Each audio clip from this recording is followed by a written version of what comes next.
In the past couple days, I had a ton of fun completing the Lonesome guild on hard difficulty, which officially released yesterday. After my ultimate guide, today I'm super excited to share how you can master all 6 playable heroes, talk about my favorite build for each, the strongest skills, and perfect team setups basically to dominate every fight. I'm gonna break down who hits the hardest, who supports best, and how you can combine them for unstoppable synergy, level them up fast and earn relationship points efficiently. I hope to help you find the best equipment and take your guildsies to the next level, so let's dive in. If you're new to the Lonesome guild, be sure to check out my ultimate guide, linked in the top right of the screen and description, which covers everything from core mechanics and hidden treasures you need to know about the game. Also, again, a quick thanks to Donut and Tiny Bull Studios for the early access. Let's start off with the essentials for skill points. How you can get your hands on these, well, that's pretty straightforward. You simply need to earn experience. Pick up quests, kill mobs, complete quests, rinse and repeat, and you will level up your characters. Even though there are 6 different characters and you can only play with 3 plus Ghost, you will earn experience for everyone in the guild, both in and outside of your group composition. Everyone you've unlocked will get the same amount of experience.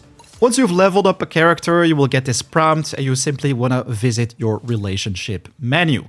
This is where you can spend your skill points for each character, build the tree with the different skills, both active and passive. Some cost a lot more than others, and obviously the best skills are unlocked in the end game. With this specific character, I haven't unlocked all skills yet, because for it, you're gonna need relationship points to unlock a new relationship tier or level. Same counts for Sarangalyn and Mauhen. But great news, there are different ways how you can boost RP or relationship points for all your characters. The first and most obvious way is by simply unlocking new characters. You want to converse with them at your campfire or resting spot. During these conversations, you sometimes have to make decisions. You can choose between 2 options. This usually impacts the relationship points you get for specific personality types in your party. Because it's a heavy story-driven game, I don't want to spoil too much, but some characters have a more realistic approach to life, some are cheerful, others pretty skeptical about things. So you want to kind of try and read their minds, see what their point of view would be, and make that kind of decision to boost their RP. The second method, also pretty straightforward, is by simply exploring the world, opening up treasure chests, as inside them you can sometimes find items that boost RP of a specific character. And finally, especially more towards the late game, you will gain access to character-specific quests. Complete these and I'm almost certain you will get a nice amount of RP for said character, which are a little bit more challenging but still a lot of fun to do, especially because at the very end you'll be rewarded with a legendary item. More about legendary equipment and how to get your hands on some of my favorites later in this video. But first, let's go and check out all 6 characters, in the order when you unlock them and which my favorites are, with both their strengths and weaknesses. The first one, Davinci, is a physical base attack type of character with a pretty low attack speed. You can think of this one more as a heavy damage dealer that benefits a lot from both strength and defense as attributes. He has a nice amount of HP. I really enjoyed my playthrough with the standard wrench hammer on this character, as it just deals a lot of single target and splash damage in the area. And also unlocked pretty early, the Flight of the Bunby allows you to dash through your enemies with a quick charge that deals a lot of damage. Both of these, in my opinion, were amazing. Because it's a physical damage type character, I focused on 2 times a physical ability, didn't go for anything magical, and picked up all the passives along the way. His supportive ability is amazing for the early and mid game, especially because it not only heals his teammates but also himself. Focus on strength related items that also give you more HP. That's gonna help you get the most out of Davinci. Next up, we have Mr. Fox. This is without doubt my absolute favorite character in the game because he has a really nice story, personality in general, comes with a nice amount of mystery, especially later on. Anyways, this character is so nice to just keep playing with both early, mid and late game because he hits like a truck, deals a lot of damage with magical skills. That's why I also decided to keep playing with two of those my entire playthrough. The Arrow Wisp, which you unlock at the very beginning, a very nice sniper ability that if you charge it over time, it will deal more damage. You can even upgrade this one to shoot it through multiple enemies. So it's gonna hit like a truck, taking care of most foes in a very short amount of time. Combine it with the smoking gun that can shoot twice in a row, also dealing damage in a cone. So once again, heavy hitting abilities with AoE. You can further improve this damage right here, but in general, I think all the passives in the center are just amazing for this character. I tried the Saber Suit, which felt super underwhelming, especially because this character heavily scales with magic. And yes, the Scorching Hunt could be interesting, but not really my playstyle. This character probably comes with the most insane damage dealing support abilities. Fumigation empowers the entire team, increasing both their critical strike and base attack speed. If we quickly have a look at the attributes in the right side of the screen, I already have 50% critical strike chance on this character, which is absurd. You can practically guarantee crit while the support skill is active, which makes using the Smoking Gun and Arrow Wisp ability extremely satisfying for basically one-shotting foes. So long story short, focus on critical strike chance and magic. This is gonna be the best for Mr. Fox. Moving on to the third character you'll unlock, Ran Tran Trum. Another character that heavily benefits from physical bonuses like strength and defense. I think this character is best described as a punch bag that comes with a lot of HP, but also very satisfying AoE damage, as you can just move around in circles and quickly take care of trash mobs with different abilities. We're talking about the Merry Go Pound right here, the first ability which you unlock, while the secondary, which I really enjoyed, is the Tremble Punch. Just like with Davinci, you can rush forward and deal damage to everything in a line. I also tried the Ran Tran Trum, but that just didn't feel right. Was pretty underwhelming compared to the other abilities. Thug Talk, I don't know, just sounded underwhelming, so I focused on those abilities and, of course, upgraded everything as much as possible in the center. Once again, in my opinion, an essential support ability, Invincibility, which temporarily shields your entire crew. Especially during boss fights, I thought this was a very nice one to have, as it just makes your life so much easier.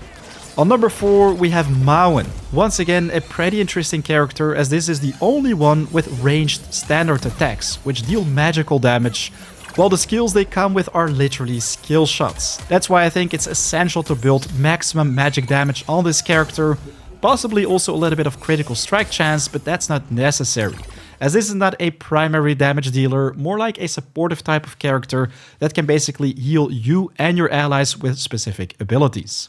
The first one, called Shooting Star, deals damage to enemies in a line, while it also heals your allies. See it as a soft Kamehameha. Nothing too fancy, but I did enjoy this first ability already.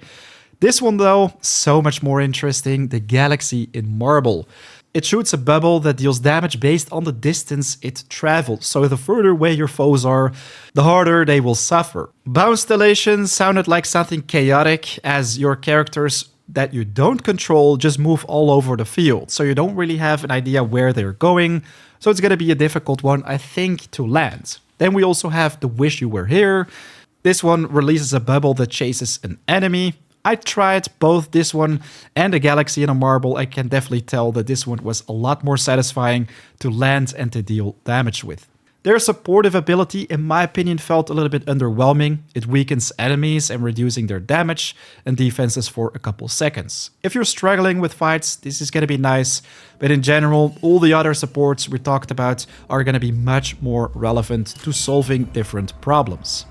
On number 5, we have Chaska. This is also one of my absolute favorite characters in the game, which you unlock, a little bit further down the line.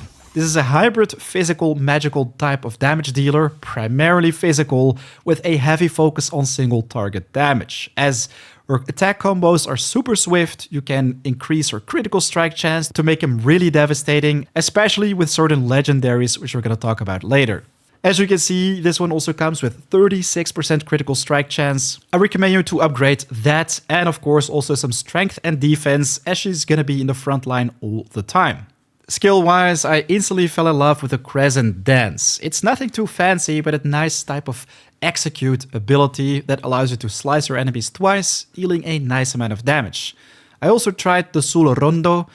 This one just didn't feel good, also because it's magical. It doesn't feel right scaling like different damage types on one character. I don't know, it can work, but still I don't recommend it. I didn't try the Spiritual Rubato because of the same reason, but this is another really cool one, the Grasping the Way, as it allows you to just pull enemies towards you like a Death Knight in World of Warcraft, if you know what I mean. While our support ability, Unison Gospel, allows both you and your allies to restore life when you inflict damage.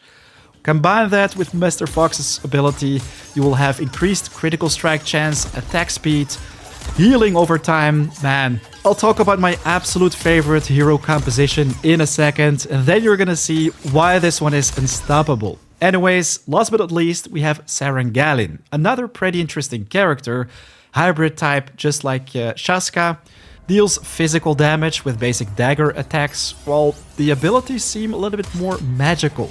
So once again, a hybrid type of character, which could be interesting with the right items, but I don't know, the skill set she comes with kind of felt a little bit underwhelming compared to other characters.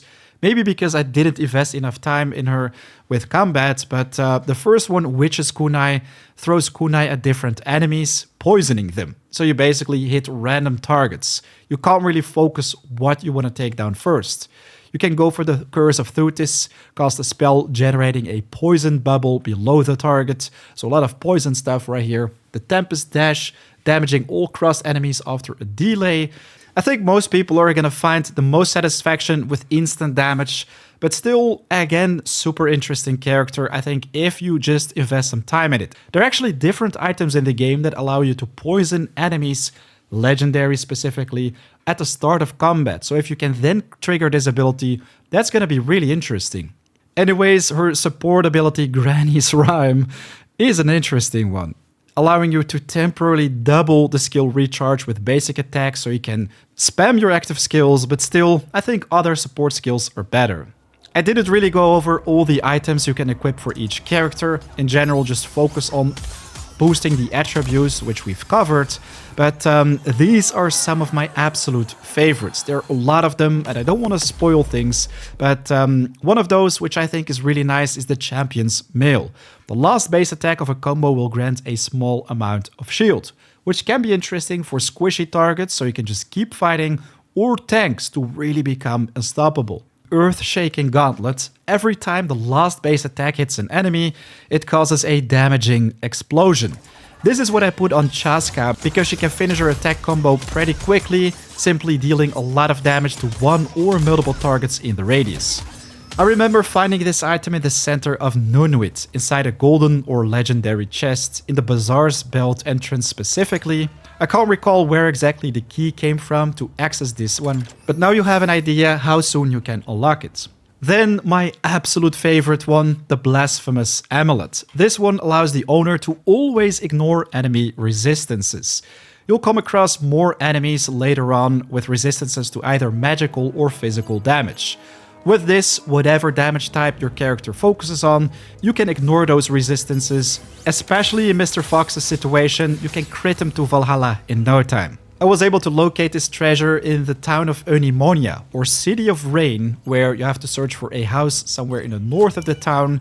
Inside its basement, you will find the treasure. Most of the times you will come across common, rare and purple loot, which can still be interesting. Common usually with only one bonus, blue sometimes with two, purple even better, but the words right here mean the most. Slightly means you barely get a bonus, then you also have moderately, right there, significantly, slightly, but in general what's going to be the best for you to focus on is vastly. If you get this, I think both bonuses are going to be plus 9. Let's quickly check out Mr. Fox for a second right here. With substantially, we get plus 10% critical strike chance. While on Trum, I have the Eye of the Only One, which vastly raises HP. That's a plus 150. All the total, that makes a huge difference. I know that's a lot of information. Now you're probably wondering what's going to be the best to focus on for your group composition, as you can only choose 3 characters to actively have for combat. Are you going to choose magical or physical damage, melee or ranged? In my opinion, it's gonna be the best to focus on both worlds. Have some of magic and some physical, some melee and ranged, as you will occasionally come across enemy groups with exclusively resistance to magic or physical damage, sometimes even a mixture of both. So taking into account all the info I shared earlier, I think focusing on a heavy damage dealer in both the magical and physical class is gonna be nice, and also take some kind of tank, a guy with a lot of HP that can be the front line of your crew. That also brings us to my favorite composition. You might have already guessed it, but that's Mr. Fox, Chaska and Ran Tran Trum, because the Fox can initiate with amazing ranged damage, both single target and area of effect, piercing through all your enemies. This results in sometimes already instantly eliminating weaker foes, while I think you should fight with him until you get the ghost power prompt to switch to any other character. That would be Chaska or Ran Tran Trum, which both are focused on melee combat. Chaska is amazing to quickly deal with more powerful foes as she excels at single target damage and critting them to heaven, while Trum can rush into battle and use his ability to deal AoE damage to clean up the battlefield. Combine these guys with their amazing support abilities, high critical strike chance and base attack speed from Fox, healing with attacks from Chaska and the shield of Trum, you literally become unstoppable, even in the trickiest situations. They'll come with interesting abilities, fun skill set in general that can take care of any situation. So ladies and gentlemen, there you have it. Everything I think you need to know to master all 6 characters. What my favorite comp is and what you can focus on to really take your crew to the next level. If you enjoyed the content, a like would be very much appreciated. And yes, share your favorite character comp in the comments down below. Right now though, it is 4 AM out. I want to thank you for watching. I'll check you guys in the next video or live stream. Peace.